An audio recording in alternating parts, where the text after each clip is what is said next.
হ্যাঁ বন্ধু। আরে বন্ধু, তুই বিদেশ থেকে কবে আলু? আরে বন্ধু, গতকালকে আসছি। আজকে শুনলাম বলে তুই বিয়ে করছু, না পারে আজকে তোর হাতে একটু দেখা করবে আসলাম। তুই ভালো করছু। আর তুই আগে বয়, তোর কতদিন ধরে আলাপ করি না রে। আর হ বন্ধু, ঠিকই শুনছু, আমি বিয়ে করছি। আচ্ছা, তুই বিয়ে হস না কে? কত তোর কি বয়স কম হয়ে গেল?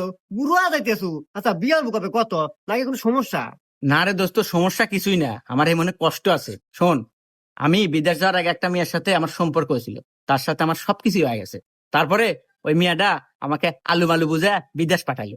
বিদেশ যায়া কামাই গাজি করছি আর অক দিছি। ও একবারে সবকিছু আমার টিয়া পয়সা খায়া দোস্ত আর এক ছেলে বিয়ে হয়ে নিয়ে ঘর সংসার করতেছে। ইস রে বন্ধু, কষ্ট লাগলো। আর কি কমু কয়া, এই যুগের মেয়েরা সবাই সবাই ডুপ্লিকেট। একজনের সম্পর্ক হইলে সবকিছু হইলে আর একজনের বিয়ে নিয়ে থাকে। হে আন্দাজে বন্ধু, আমি বউটো পাচ্ছি একবার নিখুঁত। লাখে দুটো পাওয়া যাবে কিনা সন্দেহ। তাদের গায়ে কলম আছে, আমার বইয়ের গায়ে কলম কলম নাই। তাই নাকি বন্ধু? এত সুন্দর?